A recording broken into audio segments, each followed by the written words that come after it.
सुप्रभात बच्चों, कैसे हो बेटा आप लोग। चलिए, जैसा कि आप लोग देख रहे हो कि पुनः लॉकडाउन की अवधि बढ़ा दी गई है। अब कब तक का हो गया है? 3 मई तक।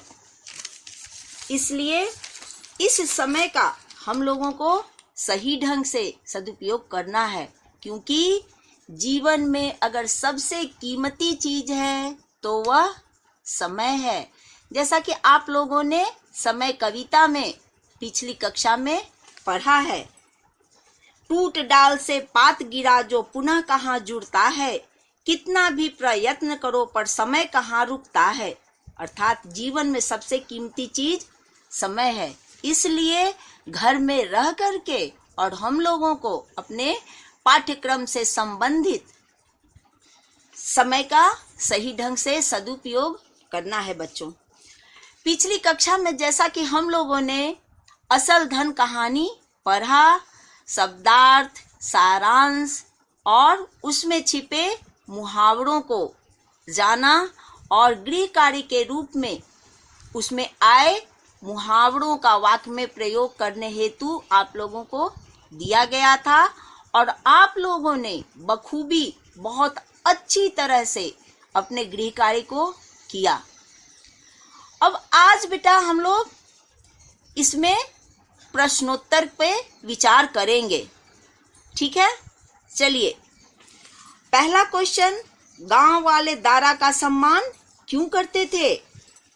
उत्तर, गांव वाले दारा का सम्मान इसलिए करते थे क्योंकि वह बुद्धिमान था।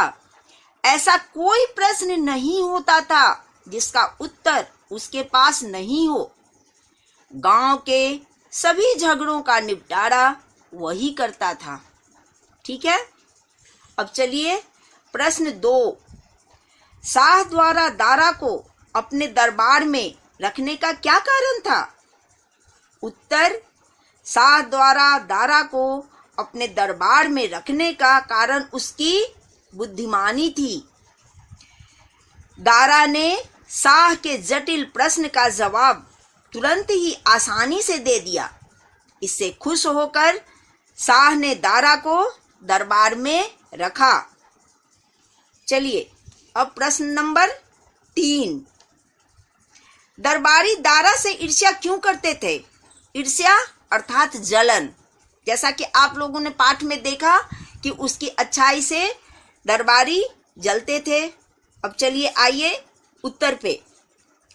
दरबारी दारा से इसलिए ईर्ष्या करते थे क्योंकि दारा बहुत कम समय में ही राजा की आंखों का तारा हो गया था। यहाँ आपको एक मुहावरा मिला, आंखों का तारा होना, जिसका अर्थ होता है बहुत प्यारा होना।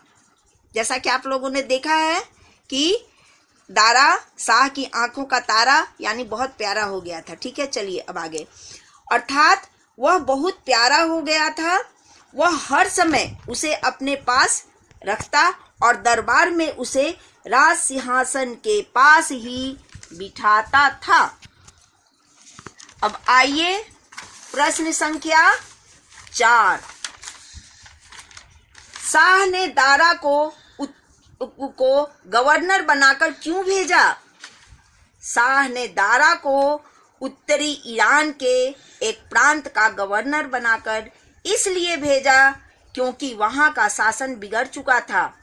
सरकारी अधिकारी और कर्मचारी भ्रष्ट हो चुके थे तथा चारों ओर अराजकता फैली हुई थी। सब लोग मनमानी कर रहे थे। इसलिए शाह ने सोचा कि दारा की बुद्धिमानी, ईमानदारी और समझदारी से वहां के हालात सुधर जाएंगे, ठीक है। अब आइए अंतिम क्वेश्चन, क्वेश्चन नंबर 5, दारा अपने बक्से में क्या रखता था और क्यों? यह प्रश्न बेटा जैसा कि देख रहे हो कि ये कहानी का जो शीर्षक है उससे ये संबंधित है, ठीक है।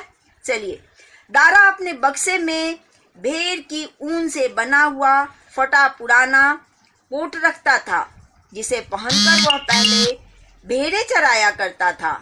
वह उसे इसलिए रखता था क्योंकि वह कोट उसे याद दिलाता रहे कि वह एक गरीब चरवाहा था और उसके मन में कभी घमंड पैदा नहीं हो। उसके लिए अर्थात दारा के लिए वही उसका असल धन था। अब आइए प्रश्न संख्या 6। इसमें कहानी का बेटा एक अंश दिया गया है और इसे पढ़कर आपको इस अंश से प्रश्न बनाना है। ठीक है। दारा के पहुंचते ही प्रांत के हालात सुधरने लगे। वह स्वयं हर स्थान पर जाता और लोगों से पूछता कि उन्हें क्या दुख है। वह नगर नगर जाकर दरबार लगाता और दोषियों को सजाएं देकर लोगों को न्याय दिलाता। प्रांत में शांति फैल गई। लोग नए गवर्नर के गुण गाने लगे। अब बेटा आप लोग इस अंश के आधार पर खुद से 3 प्रश्न बनाइएगा। क्या प्रश्न बनाइएगा? क ख ग। ठीक है। अब आप लोग गृह कार्य के रूप में पाठ 2 का प्रश्न संख्या 1 से 6 तक प्रश्नोत्तर लिखिएगा। धन्यवाद बच्चों।